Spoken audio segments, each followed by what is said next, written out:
Well, after seeing this, I don't ever want to hear anyone bitch and moan about, oh, my residential schools were so terrible.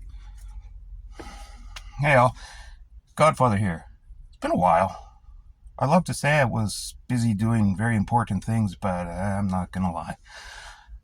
Get a load of this. For decades, we've been beat over the freaking head about how terrible the residential schools, the very residential schools that Indian chiefs themselves asked the crown to set up so that their young people would be taught the ways of the new world and wouldn't be left behind.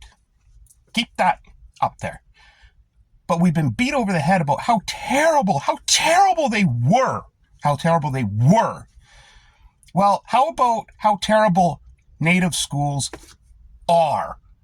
How about how terrible they are right now? Not were, are. Okay? How about this? When you're acting out of line, you get locked in a box. A wooden box built out of like grade lumber, man.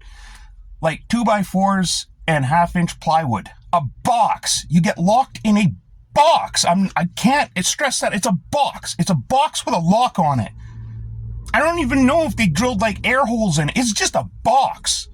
So if you act out of line and you happen to be going to this Mohican school, this native run school for natives by natives, if you act out of line, you get sent to the box for your time out. I'm sorry, tell me again how terrible residential schools were. I don't have any stories that I can find where people were locked in a fucking box. So, please, enough with this crap. 100 years of this, meh. You know what? When my dad came to Canada, guess what they did to him?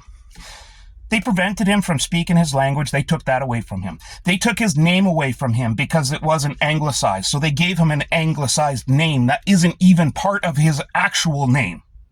They made him go to a residential school. So please, enough with it. It's a bunch of BS. Besides, natives today, this day, as we speak, right now, as we live and breathe, lock kids in boxes in their schools.